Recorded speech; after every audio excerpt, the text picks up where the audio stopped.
Os hormônios são substâncias extremamente importantes para o controle e bom funcionamento do organismo. Cada um possui um efeito específico que regula as várias funções do corpo humano.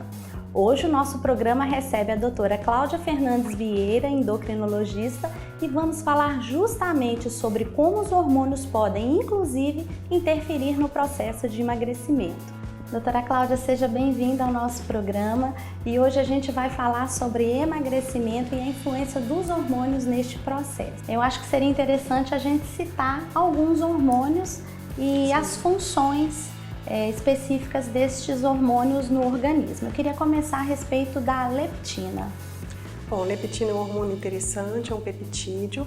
Ele é produzido pelas células adipostas, as células gordurosas do nosso organismo.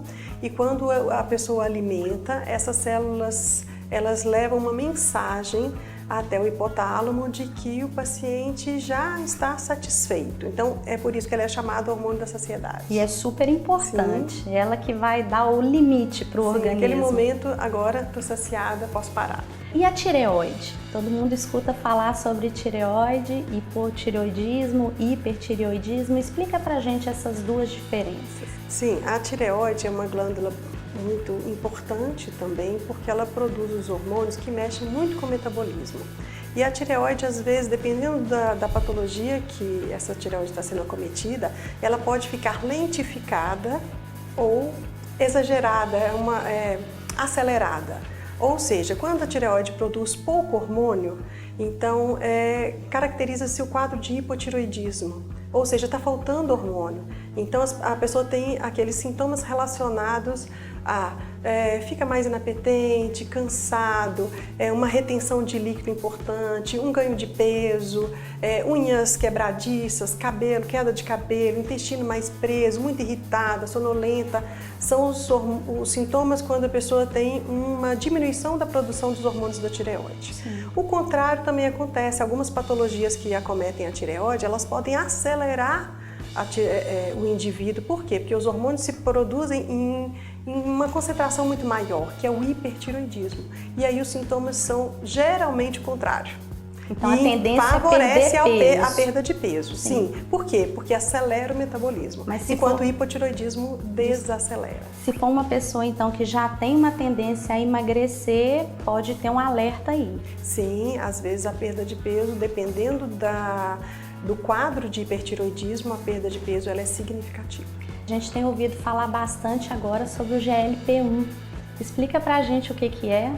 GLP-1 é um peptídeo, ele é produzido nas células do trato gastrointestinal e hoje está muito na moda porque existem algumas medicações que são para tratamento da obesidade e que são relacionadas à fisiopatologia do GLP-1. GLP-1, então, ele atua diminuindo a resistência à insulina e é um peptídeo inteligente, que a gente diz. Por quê? Quando a glicose está alta, ele estimula a produção da insulina, mas ele não estimula a produção da insulina quando essa glicose está normal. Sim. E a gente sabe que o excesso de insulina, ele vai dar uma resistência à insulina, quando essa insulina não é bem formada, e isso pode levar a um quadro de predisposição à obesidade. Quando ele é produzido, ele dura menos que 2 minutos no nosso organismo, porque tem uma enzima que destrói esse GLP-1. E hoje os medicamentos que estão sendo usados para a obesidade são justamente aqueles medicamentos que fazem com que esse GLP-1 tenha uma vida muito mais longa e desenvolva o trabalho dele, que é um trabalho que predispõe ao controle da obesidade. Entendi. Uma coisa que a gente vem vivenciando todas as pessoas hoje é a rotina estressante. A gente sabe que ela pode interferir no processo de emagrecimento e pode inclusive fazer esse ganho de peso. O que pode ser feito no caso deste paciente que não tem muito como modificar a rotina? Como que a endocrinologia trabalha nesse sentido? Esse é o padrão do nosso paciente, né? Hoje em dia a nossa vida é muito atribulada, com muitas obrigações, responsabilidades, e isso acaba levando um estresse, né? E às vezes a gente se encontra nessa situação que você está falando, com uma dificuldade da gente rever a nossa rotina, pelo menos naquele período mais imediato, né? O estresse ele pode ser físico, pode ser também emocional ou ele pode ser psicológico. Então depende do tipo de estresse, depende da causa do estresse, aí sim ele vai ter uma influência maior ou menor em relação à obesidade. E principalmente depende de como você se comporta diante daquele estresse, né?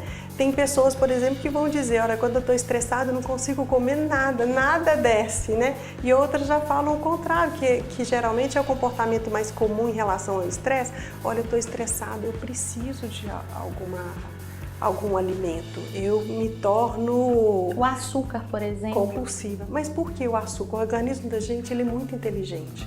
Quando você está estressada, quando você tem uma baixa de neurotransmissores, que são alguns neurotransmissores que atuam muito nessa questão do apetite, da saciedade, o organismo procura aquilo que vai fazer com que esses neurotransmissores tenham um aumento mais rápido. E o alimento que faz com que esses neurotransmissores, serotonina principalmente, aumentem no nosso organismo mais rapidamente é o carboidrato.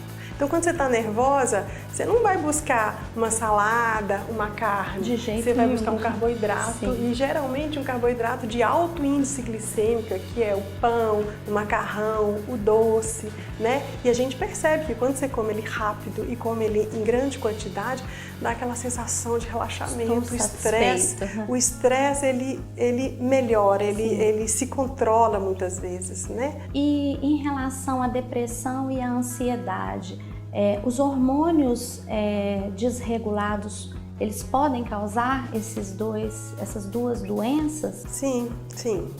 A gente tem que tomar muito cuidado. Qual que é a causa da depressão? Né? Se é uma depressão patológica, ela precisa então de uma ajuda, de um outro profissional acompanhando. Às vezes psiquiatria, por exemplo. Sim, às vezes precisa de uma avaliação psiquiátrica, né? Essa ansiedade é uma ansiedade do dia a dia ou é uma ansiedade patológica, né? E a gente sabe que a ansiedade ela está muito relacionada à alteração de hormônios, sim. Sim. Nós temos dois anabolizantes muito potentes que são produzidos pelo nosso próprio corpo, a insulina e o cortisol. Então, quando você tem um momento de ansiedade, quando você está extremamente estressada, o nosso corpo entende que ele precisa de produzir mais insulina, produzir mais cortisol. E o que esses hormônios fazem? Eles têm, na realidade, inúmeras ações, mas uma dessas ações é estocar gordura.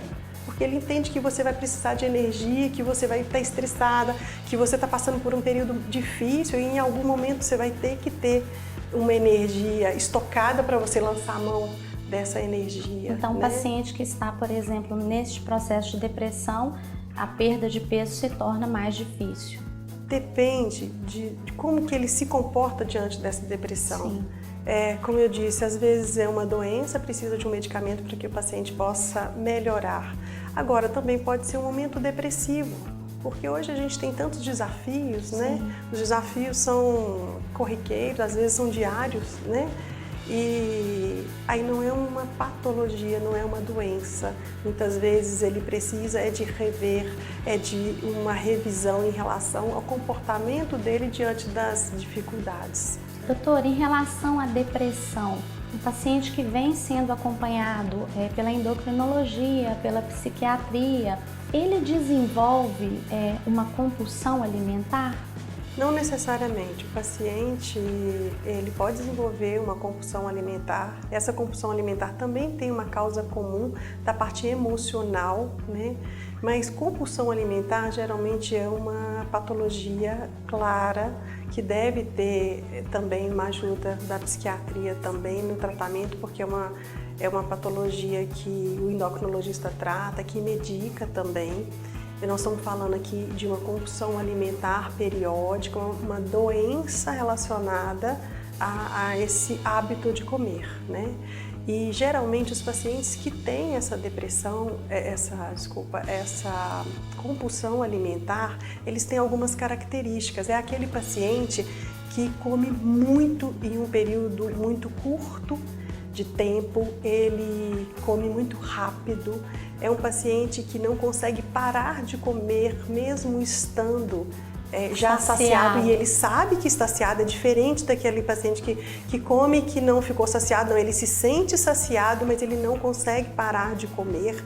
É um paciente que geralmente come sozinho, escondido, e é um paciente que se sente extremamente derrotado, deprimido, culpado após esses episódios. São episódios que acontecem.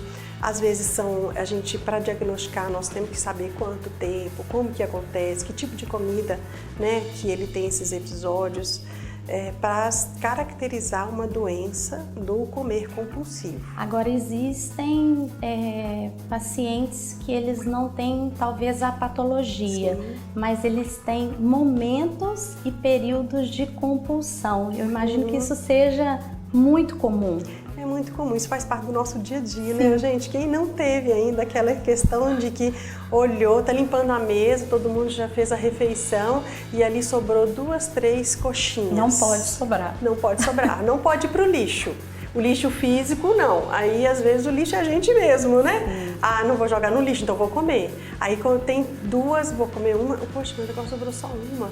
Aí, você come aquela coxinha também. Ou tá nervoso por alguma coisa. Tem um pratinho de coxinha ao do seu lado, você gosta da coxinha, de repente, você olha pro prato, tá vazio. Outra coisa é a questão muito relatado pelos meus pacientes, o biscoito recheado de chocolate.